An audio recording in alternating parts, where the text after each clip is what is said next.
Hello viewers, আমি হলাম সন্দীপ। চলে এলাম টেন্স শেখার পার্ট 3 নিয়ে বা পর্ব 3 নিয়ে।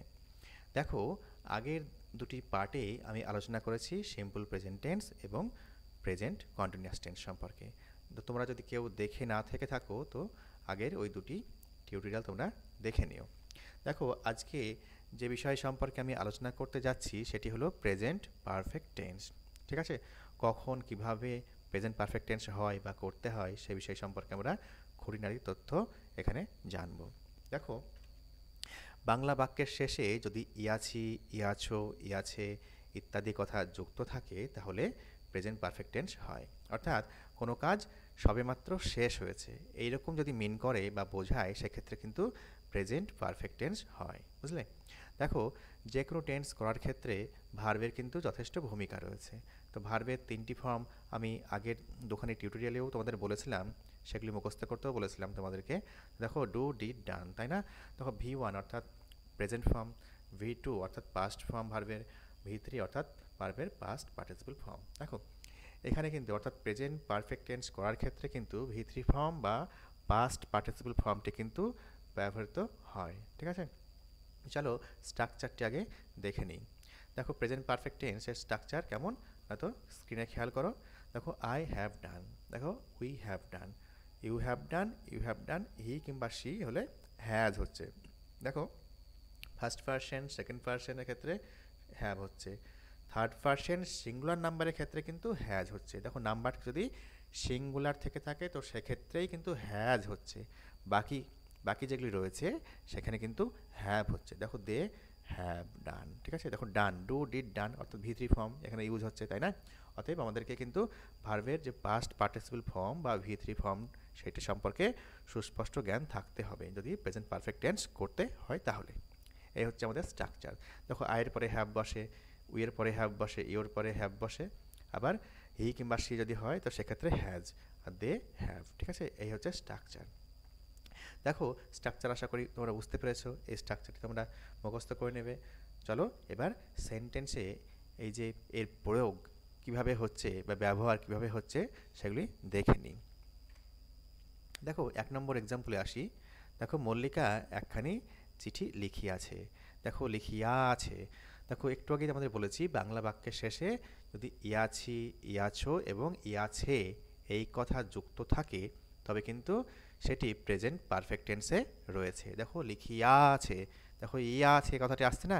দেখো ইয়া, দেখো ইয়া কথাটি থাকলেই জানবে সেটি প্রেজেন্ট পারফেক্টে রয়েছে। ঠিক আছে? দেখো, মল্লিকা, মল্লিকা কি থার্ড পারসন সিঙ্গুলার নাম্বার, ওই জন্য দেখো হ্যাজ হয়েছে, মল্লিকা হ্যাজ রিটেন। দেখো, রাইট ভার্বের V3 ফর্ম অর্থাৎ past participle form, write, wrote, written, তাই না? আমরা জানি। দেখো, হ্যাজের পরে রিটেন এই যে V3 ফর্ম বা পাস্ট পার্টিসিপল ফর্ম এখানে ব্যবহৃত হয়েছে। দেখো, হ্যাজ রিটেন আ লেটার। দেখো, একখানি চিঠি বলেছে ওই জন্য আ লেটার বলা হয়েছে। বোঝা গেল? দেখো, নেক্সট দেখো, সুদীপ একখানি ছবি আঁকিয়াছে। কখনই আঁকিয়াছে? একখানি। দেখো, সুদীপ হ্যাজ, সুদীপ যেহেতু third person singular number, Sudip বোঝাতে আমরা কিন্তু একজনকে মিন করছি। পার্সেন্ট কটা এখানে? একটি, ওই জন্য কিন্তু হ্যাজ হয়েছে, সুদীপ হ্যাজ। আমরা জানি কি, আমি, আমরা, তুমি, তোমরা বাদ দিয়ে পৃথিবীতে যা কিছু রয়েছে সব হচ্ছে থার্ড পারসন। যদি একজনকে মিন করে বা একটি মিন করে সেটি হবে থার্ড পারসন সিঙ্গুলার নাম্বার, আর একের যদি অধিক মিন করে তো সেক্ষেত্রে বহু বচন অর্থাৎ প্লুরাল ফর্মে রয়েছে। ওকে, মনে রাখবে, আমি, আমরা, তুমি, তোমরা বাদ দিয়ে পৃথিবীতে যা কিছুই রয়েছে সব থার্ড পারসন। একটি বোঝালে সিঙ্গুলার, একের অধিক বোঝালে প্লুরাল অর্থাৎ বহু বচন। এই দেখো, Sudip has drawn a picture. সুদীপের পরে হ্যাজ কেন হলো? তো সুদীপ বোঝাতে আমরা একজনকে মিন করছি, ওই জন্য থার্ড পারসন সিঙ্গুলার নাম্বার। আর থার্ড পারসন সিঙ্গুলার নাম্বারের পরে নিয়ম অনুযায়ী এখানে হ্যাজ হয়, তার ড্র এই যে ভার্বের V3 form drawn, draw, drew, drawn, তাই না? দেখো, Sudip has drawn a picture, একটি ছবি আঁকিয়া আছে। দেখো, আ আছে, ঠিক আছে, আঁকিয়া আছে, ই আছে কথাটি আসছে। দেখো, তোমরা এখানে বুঝতে পারবে। সবসময় খেয়াল করবে বাংলা বাক্যের শেষের দিকে কি রয়েছে। ঠিক আছে? শেষের দিকটা দেখেই তুমি কিন্তু আইডেন্টিফাই করতে পারবে কোন টেন্সে বাক্যটি রয়েছে সেটি। ঠিক আছে? চলো পরের এক্সাম্পলটা নিই। মা ভাত রান্না করিয়া আছেন। দেখো, করিয়া আছেন মানে ইয়া আছেন, ই আছে। ঠিক আছে? যেহেতু মা রেসপেক্টেড পার্সন ওই জন্য লেনদেন করেছে, ওখানে করিয়া আছেন, সম্মান দেওয়া আছে এখানে বাক্যে, তাই না? দেখো, মাদার কি third person singular number, mother has. Cook ভার্বের ভি থ্রি ফর্ম বা পাস্ট পার্টিসিপল ফর্ম কুকড, তাই না? হ্যাজ কুকড রাইস, রাইস মানে কি ভাত, তাই না? চলো পরের এক্সাম্পলটা নেওয়া যাক।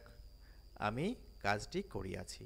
দেখো করিয়াছি, ইয়াছি, ইয়াছি কথাটি আসছে। দেখো ইয়াছিটা দেখেই তোমরা বুঝবে প্রেজেন্ট পারফেক্ট টেন্সে বাক্যটি রয়েছে। এবার স্ট্রাকচারে ফেলে দিতে হবে। দেখো আমি, আই, এই যে সাবজেক্টের পরে ভার্ব কি, এই ভার্ব কি ছিল? হ্যাভ ভার্বের হ্যাভ ছিল, তাই না? তো I have done, I have done the work. দেখো আয়ের পরে ওখানে হ্যাভ ছিল, তাই না?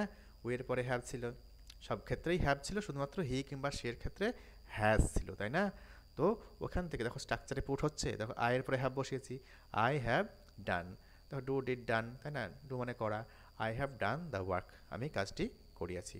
কাজটি ইংরেজি দ্য ওয়ার্ক, তাই না? কাজটি আছে।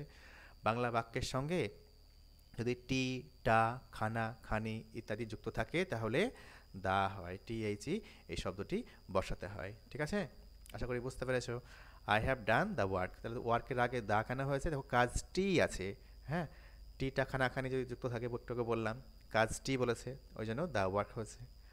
পরের এক্সাম্পলটা নিয়ে চলো। সে অঙ্কটি কষে আছে। দেখো হি হ্যাজ ডান দ্য সাম, দেখো টি আছে অঙ্কটি, ওই জন্য দা হয়েছে। দেখো হির পরে হ্যাজ হয় নিয়ম অনুযায়ী বা স্ট্রাকচার অনুযায়ী। দেখো হি হ্যাজ ডান দ্য সাম, সে এই কথাটি বোঝাতে হি লিখতে পারো, অথবা ফিমেল যদি বোঝায় সেক্ষেত্রে সি কথাটাকে ইউজ করতে পারো, কোনো অসুবিধা নেই। বাবা আমাকে একখানি উপহার দিয়াছেন। দেখো ফাদার হ্যাজ, ফাদারের পরে হ্যাজ বসলো কেন? Father third person singular number, এই জন্য father has given, give, gave, given, গিভেনটা কি ভি থ্রি ফর্ম বা পাস্ট পার্টিসিপল ফর্ম, তাই না? ফাদার হ্যাজ গিভেন মি, আমাকে দিয়েছে, মি মানে আমাকে, আ গিফট একখানি গিফট বা একখানি উপহার, ওই জন্য আ গিফট। দেখো শিক্ষক মহাশয় বালকটিকে শাস্তি দিয়াছেন। শিক্ষক মহাশয় ইংরেজি কি? দ্য টিচার, তাই না? দ্য টিচার হ্যাজ, স্ট্রাকচার অনুযায়ী যেহেতু the teacher third person singular number, ওই জন্য হ্যাজ হয়েছে। দ্য টিচার হ্যাজ পানিশড, দেখো পানিশ মানে কি? শাস্তি দেওয়া, তার ভি থ্রি ফর্ম এখানে ইউজ হলো, অর্থাৎ পাস্ট পার্টিসিপল ফর্মটি ইউজ হলো যেহেতু হ্যাজ রয়েছে। ঠিক আছে, the teacher has punished the boy, বালকটিকে, বালকটি আছে ওই জন্য দা হয়েছে, দ্য বয়, বুঝালো? নেক্সট চলো পরের এক্সাম্পলটা নেওয়া যাক। আমি খাবার খেয়েছি। আমি ইংরেজি কি? আই, আয়ের পরে হ্যাভ বসে, তাই হ্যাভ বসিয়ে দিয়েছি যথারীতি। খাওয়া ইংরেজি কি? ইট মানে খাওয়া, তাই যেহেতু হ্যাভ রয়েছে তাই এখানে ভি থ্রি ফর্ম ইউজ করতে হবে বা ভার্বের পাস্ট পার্টিসিপল ফর্ম ইউজ করতে হবে। ইট, এট, ইটেন আমরা জানি, তো এখানে ইটেনটা ইউজ করতে হলো, অর্থাৎ ভি থ্রি ফর্মটা বা পাস্ট পার্টিসিপল ফর্মটা ইউজ করতে হলো। আই হ্যাভ ইটেন মাই মিল, মিল মানে কি? খাবার, তাই না? তো এটা এখন ইটেনের পরিবর্তে তুমি এখানে টেকেনও করতে পারো, অসুবিধা নেই।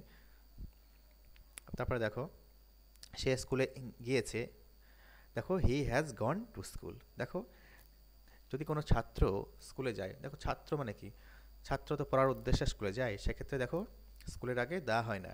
যে দেখো তোমার বাবা কিংবা কাকা বা কোনো সিনিয়র মানুষ যদি যায়, সে তো আর স্কুলে পড়ে না, বা কোনো গার্জেন হিসেবে যদি গিয়ে থাকে, তো দেখো স্কুলে কিন্তু সে পড়তে যাচ্ছে না, অন্য কাজে যাচ্ছে।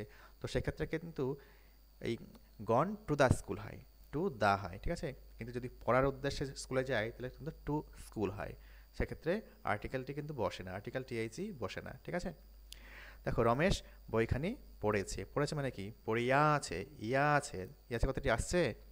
দেখো রমেশ হ্যাজ রেড। দেখো বানানটি একই হলেও উচ্চারণ কিন্তু চেঞ্জ হয়ে যায়। Read present form, read read, তাই তো? Ramesh has read the book, Ramesh বইখানি পড়িয়াছে। দেখো তাহলে আমরা কি দেখলাম? বাংলা বাক্যের শেষে যদি ইয়াছি, ইয়াছো, ইয়াছে এই কথাটি যুক্ত থাকে, সেক্ষেত্রে সাবজেক্টের পরে হ্যাজ কিংবা হ্যাভ হবে। হ্যাজ কখন হবে? যদি থার্ড পারসন সিঙ্গুলার নাম্বার বোঝায় তাহলে হ্যাজ হবে, আর যদি বহুবচনে বোঝায় তো সেক্ষেত্রে হ্যাভ হবে, তাই না? তারপরে ভার্বের ভি থ্রি ফর্ম বা পাস্ট পার্টিসিপল ফর্ম ব্যবহৃত হবে। ঠিক আছে, তো এই হচ্ছে স্ট্রাকচার, বোঝা গেল? দেখো তোমরা এই যে আমি উদাহরণগুলো দিলাম সেটি বেশ কয়েকবার দেখো, একবার যদি না দেখে হয় তো আশা করি তোমাদের ব্যাপারটি ক্লিয়ার হয়ে যাবে।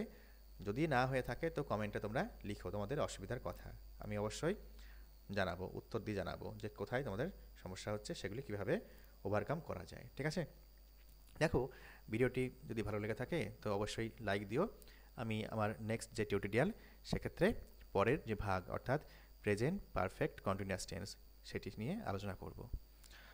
Thanks for watching.